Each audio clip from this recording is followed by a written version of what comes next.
Hi, this is Ajay Anand and welcome to History Classes from excelup.com। इस lesson में आप Europe में राष्ट्रवाद के बारे में पढ़ेंगे। फ्रांसीसी क्रांति से राष्ट्रवाद की शुरुआत कैसे हुई उसके बारे में पढ़ेंगे। नेपोलियन और उसके प्रभाव के बारे में पढ़ेंगे। उसके बाद वियना संधि के बारे में पढ़ेंगे। उसके बाद राष्ट्रवादी भावना का संचार कैसे हुआ यह जानेंगे और फ्रांस के अलावा यूरोप के अन्य देशों में क्या हुआ इसके बारे में जानेंगे। राष्ट्रवाद क्या है?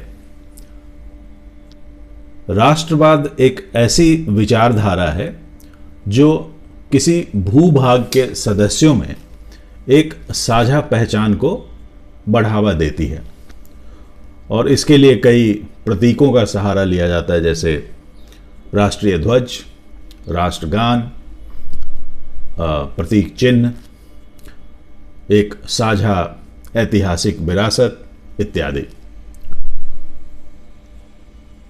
1789 में फ्रांसीसी क्रांति हुई थी और उसके पहले तक फ्रांस में राजतंत्र का शासन हुआ करता था और वहाँ पर बोरबोन राजाओं का शासन हुआ करता था।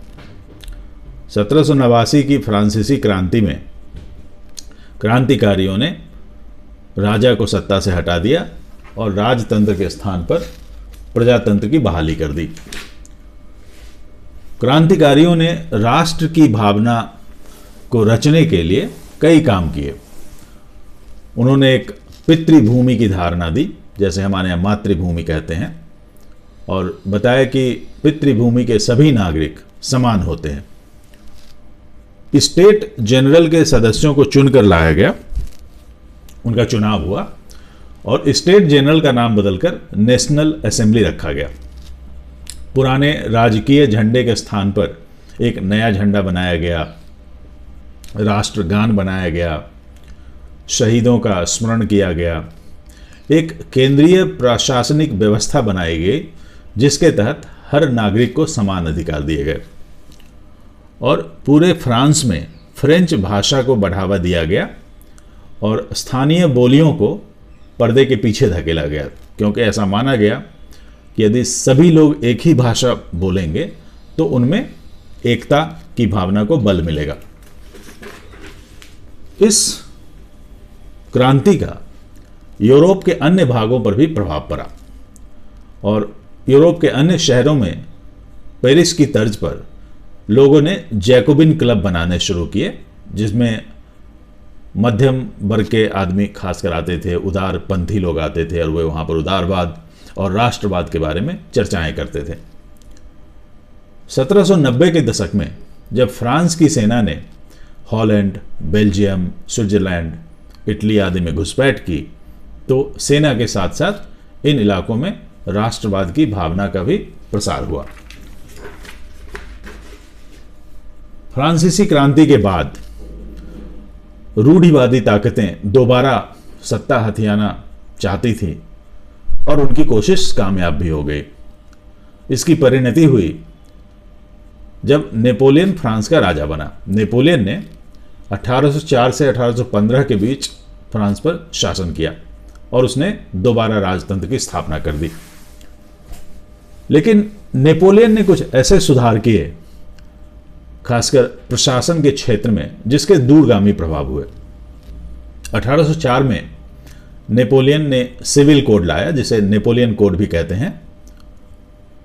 इनमें कई प्रावधान थे, जैसे जन्म के आधार पर मिलने वाली सुविधाओं का समापन कर दिया गया, लोगों को संपत्ति का अधिकार दिया गया, सामंती व्यवस्था का अंत हुआ और किसानों को दास्ता और जागीर शुल्क से मुक्ति दे दी गई। शहरों में शिल्प मंडलियों को समाप्त कर दिया गया। इसका फायदा यह हुआ कि पहले जो कारीगर शहर में काम करने आते थे उन्हें किसी न किसी शिल्प मंडली की सदस्यता लेनी होती थी, जो बड़ा ही मुश्किल काम होता था। लेकिन अब रोजगार ढूंढने के लिए उन्हें किसी भी शिल्प मंडली का आसरा नहीं करना था। अब इसके अलावा नेपोलियन ने एक standard weight and measurement system लाया, ट्रेड बैरियर्स हटाए ताकि माल का आदान प्रदान ठीक से हो, मुद्रा को ठीक किया। तो इससे यूरोप के अन्य भागों में जहाँ पर कि नेपोलियन की सेना का कब्जा था, जनता ने इन पॉलिसीज का काफ़ी स्वागत किया।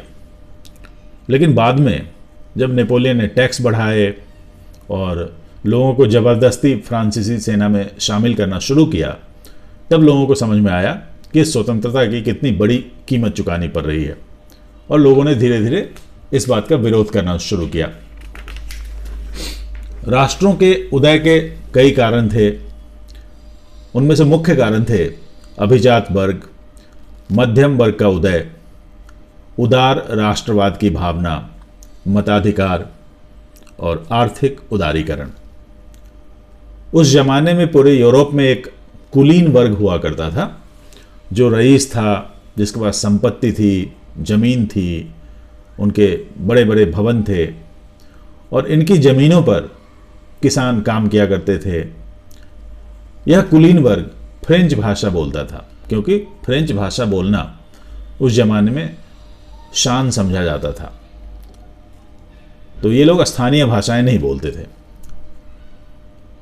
इन वर्ग के लोगों के आपसी रिश्ते भी थे जो शादियों के द्वारा और मजबूत किए जाते थे, और इस वर्ग से अन्य वर्ग के लोग काफ़ी दुखी होते थे।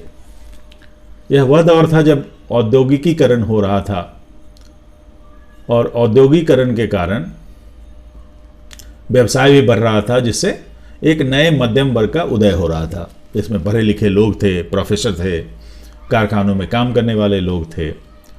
और यह मध्यम वर्ग अब चाहता था कि आर्थिक तरक्की के साथ साथ उसे समाज में भी उचित स्थान मिले। तो यह लोग उदारवाद की वकालत करते थे, और एक उदारवादी राष्ट्रवादी भावना का संचार हो रहा था, जहां पर कि सभी नागरिकों को समान अधिकार मिले। कुछ लोगों को मताधिकार भी मिलने लगे थे कुछ इलाकों में, उससे भी लोगों में राष्ट्रवाद की भावना को बल मिलने लगा। और आर्थिक उदारीकरण के कारण जब व्यवसाय बढ़ने लगा, तो लोगों को लगने लगा कि व्यक्तिगत स्वतंत्रता से क्या लाभ होने वाले हैं।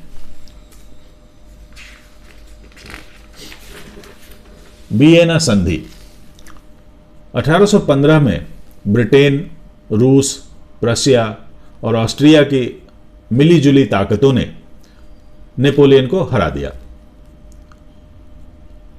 और उसके बाद वियना में एक कांग्रेस हुई, या सम्मेलन कह सकते हैं, जिसकी मेजबानी का भार ऑस्ट्रिया के चांसलर ड्यूक मैटरनिक पर था। इस सम्मेलन में एक संधि पर हस्ताक्षर हुआ, जिसके अनुसार फ्रांस में बोरबोन वंश को सत्ता की वापसी कर दी गई। आपको याद होगा कि फ्रांसीसी क्रांति के समय इसी बोरबोन वंश को सत्ता से हटा दिया गया था। फ्रांस भविष्य में किसी अन्य इलाके पर कब्जा ना कर सके, इसको रोकने के लिए फ्रांस की सीमा पर कई राज्य बनाए गए। नेपोलियन ने 39 राज्यों का एक जर्मन संगठन बनाया था। उस संगठन में कोई छेड़छाड़ नहीं किया गया, और इस तरह से फिर से रूढ़िवादी तानाशाही शासन की वापसी हो गई। ये तानाशाह शासक अपनी आलोचना बिल्कुल बर्दाश्त नहीं करते थे, और बात बेबात सेंसर लगा देते थे। लेकिन लोगों में जिस राष्ट्रवादी भावना का संचार हो रहा था, वह रुकने का नाम नहीं ले रहा था, और उदारवादी क्रांतिकारी चुपचाप भूमिगत होकर के अपना काम कर रहे थे। और इसकी परिणति हुई जुलाई 1830 के उदारवादी क्रांति के रूप में, जिस समय फिर से तख्ता पलट हुआ और बोरबोन के राजा को हटाया गया और एक संवैधानिक राजतंत्र की स्थापना की गई, जिसका मुखिया बनाया गया लुई फिलिप को।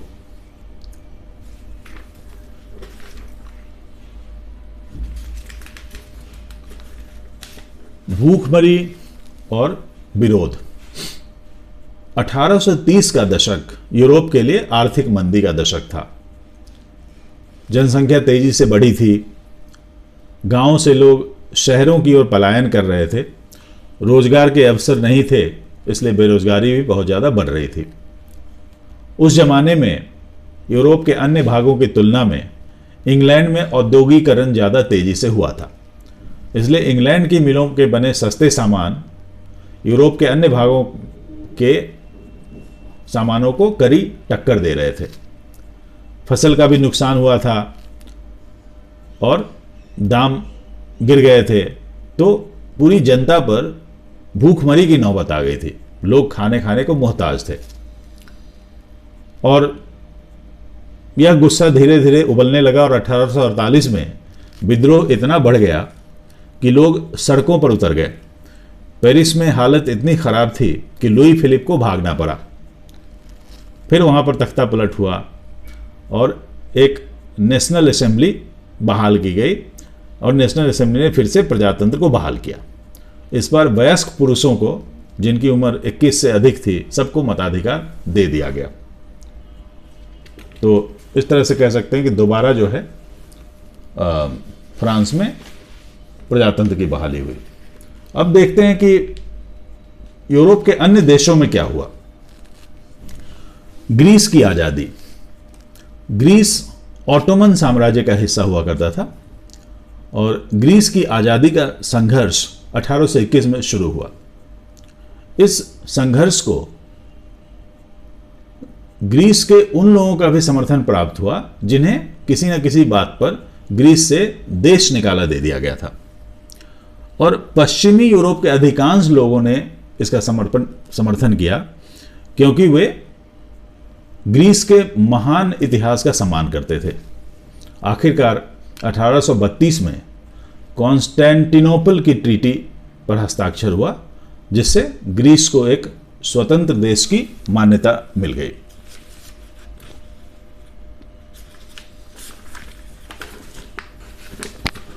अब देखते हैं जर्मनी में क्या हुआ। Frankfurt parliament. जर्मनी में पॉलिटिकल एसोसिएशन के लोगों ने मिलकर के एक सकल जर्मन असेंबली के लिए वोटिंग की और 18 मई 1848 को 831 चुने हुए प्रतिनिधि पूरे बाजे गाजे के साथ जुलूस लेकर के सेंट पॉल चर्च की तरफ चल पड़े, जहां पर कि फ्रैंकफर्ट पार्लियामेंट होना था।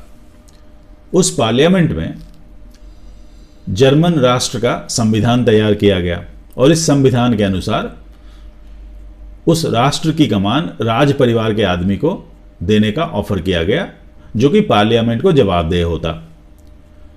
यह ऑफर प्रशिया के राजा फ्रेडरिक विल्हेम फोर्थ को दिया गया, लेकिन उसने यह ऑफर ठुकरा दिया और जाकर के अभिजात वर्ग और सेना के साथ मिल गया। तो इस तरह से जो क्रांतिकारी थे, जो पॉलिटिकल एसोसिएशन थे, उनको अभिजात वर्ग और सेना का विरोध झेलना पड़ा। साथ में चूंकि ये पार्टियां मुख्यतः मध्यम वर्ग के लोगों से मिलकर बनी थी और ये मध्यम वर्ग के लोग उस जमाने के नीचे तबके के लोगों, मजदूरों के हितों का ख्याल नहीं रखते थे, तो उनका जनाधार गिरता गया। महिलाओं के साथ भी ऐसा ही हुआ। जो आंदोलन हुआ था उसमें महिलाओं ने बढ़ चढ़ के हिस्सा लिया था, लेकिन उन्हें मताधिकार नहीं मिला। और सेंट पॉल चर्च में जब पार्लियामेंट हुआ था तो महिलाओं को सिर्फ दर्शक दीर्घा में बैठने की अनुमति दी गई थी। तो अब जनाधार खिसकते जाने के कारण एक समय ऐसा आया कि फिर से सेना ने सत्ता पर कब्जा कर लिया। उसके बाद फिर संघर्ष चला और ऑट्टो वैन बिस्मार्क के प्रयासों के कारण आखिरकार एक सकल जर्मनी की स्थापना हुई। इटली का एकीकरण। इस नक्शे में 1858 के समय की इटली को दिखाया गया। आज जिस इटली देश को हम जानते थे उस समय ऐसी स्थिति नहीं थी। उस समय यह इलाका कई भागों में बटा हुआ था और हर भाग पर अलग अलग राजाओं का शासन हुआ करता था। जैसे यहाँ किसी एक राजा का था, यहाँ किसी दूसरे राजा का शासन होगा, यहाँ किसी तीसरे राजा का, यहाँ पर किसी चौथे राजा का शासन था। लेकिन कुछ लोगों को लगता था कि अगर पूरा भाग एक हो जाए तो उससे आर्थिक तरक्की में मदद मिलेगी और इटली के एकीकरण के काम की शुरुआत जिउसेपे मैत्सिनी ने की थी, लेकिन 1831 में और 1848 में उनका आंदोलन विफल हो गया। तो उसके बाद इटली के एकीकरण की जिम्मेदारी सार्डिनिया पिडमोंट के राजा विक्टर इमैनुअल सेकेंड पर आ गई। इस काम में काबूर और गैरीबाल्डी ने उनकी काफ़ी मदद की और फाइनली 1861 में एक समग्र इटली की स्थापना हुई, जिसके राजा बने विक्टर इमैनुअल सेकेंड। ब्रिटेन की अजीबोगरीब कहानी। ब्रिटेन की कहानी थोड़ी अलग है, क्योंकि यूरोप के अन्य देशों की तुलना में ब्रिटेन में कोई भी जन विरोध नहीं हुआ, कोई खून खराबा नहीं हुआ, बल्कि एक अलग ही प्रक्रिया के द्वारा जिस ब्रिटेन को आज हम जानते हैं, यूनाइटेड किंगडम को जानते हैं, उसका निर्माण हुआ। ब्रिटिश द्वीप में विभिन्न नस्लों के लोग रहते आए थे। इंग्लिश, वेल्स, स्कॉट, आयरिश, इन सब की अलग अलग भाषाएं थीं, खान पान अलग थे, संस्कृतियां अलग थीं। इस दौरान इंग्लैंड ने काफ़ी आर्थिक तरक्की की और उसकी राजनीतिक ताकत और उसका महत्व बढ़ता चला गया। एक लंबे संघर्ष के बाद 1688 में इंग्लिश पार्लियामेंट ने राज परिवार से सत्ता अपने हाथों में ले ली। फिर उसके बाद 1707 में इंग्लैंड और स्कॉटलैंड के बीच एक यूनियन एक्ट पर हस्ताक्षर हुए, जिसके परिणाम स्वरूप United kingdom of great Britain बना। 1801 में आयरलैंड को जबरदस्ती यूनाइटेड किंगडम में शामिल कर लिया गया। यह यूनाइटेड किंगडम ऐसा राष्ट्र बना था जहां पर इंग्लिश नस्ल हावी था, या इंग्लिश संस्कृति को अन्य लोगों पर थोपा जा रहा था। जैसे स्कॉटलैंड के लोगों को उनकी अपनी भाषा गैलिक बोलने से भी मना किया जाता था, उन्हें अपनी परंपरागत पोशाक पहनने से मना किया जाता था। आयरलैंड में दो सामाजिक ग्रुप रहते हैं, एक है कैथोलिक और दूसरा प्रोटेस्टेंट। कैथोलिक मेजॉरिटी में है और प्रोटेस्टेंट माइनॉरिटी में। इंग्लैंड की मदद से प्रोटेस्टेंट, जो कि माइनॉरिटी में थे, उन्होंने कैथोलिक पर कब्जा किया हुआ था और इसी मदद के तहत धीरे धीरे 1801 में जाकर के आयरलैंड को जबरदस्ती यूनाइटेड किंगडम में शामिल कर लिया गया और इस तरह से United kingdom of great Britain या यूनाइटेड किंगडम की स्थापना हुई। तो आपको मैंने बताया कि किस तरह से फ्रांसीसी क्रांति के साथ यूरोप में राष्ट्रवाद की शुरुआत हुई। उसके बाद नेपोलियन बीच में राजा बना, जिसने काफ़ी दूरगामी प्रशासनिक सुधार किए। फिर इंग्लैंड, रूस, प्रशिया और ऑस्ट्रिया की मिलीजुली ताकतों ने नेपोलियन को हटा दिया और दोबारा से वहाँ पर तानाशाह शासन व्यवस्था की शुरुआत हुई। फिर उसके बाद तख्ता पलट हुआ और फिर फ्रांस में प्रजातंत्र आया, जहाँ से एक राष्ट्र की शुरुआत हुई। ग्रीस ऑटोमन साम्राज्य का हिस्सा था और ग्रीस की आज़ादी का संघर्ष चला, जिसके कारण ग्रीस अंत में जाकर के ऑटोमन साम्राज्य से आज़ाद हुआ। जर्मनी में जो राष्ट्रवादी शक्तियां थीं, उन लोगों ने फ्रैंकफर्ट पार्लियामेंट बुलाई, जहाँ पर नया संविधान लिखा गया और एक नया राष्ट्र बनाया गया। फिर दोबारा से संघर्ष करना पड़ा और बाद में जाकर के एक एकल जर्मनी की स्थापना हुई। इटली कई राज्यों में विभाजित था, कई राजा राज्य करते थे। फिर वहाँ पर मैत्सिनी के प्रयासों और इमैनुअल विक्टर के प्रयासों के कारण एक एकीकृत इटली का निर्माण हुआ। ब्रिटेन में कहानी थोड़ी अलग थी, जहाँ पर कि इंग्लैंड का महत्व बढ़ता चला गया और इंग्लैंड ने बाकी नस्लों के साथ मिलकर के United kingdom of great Britain का निर्माण किया। इस लेसन में इतना ही। Thank you.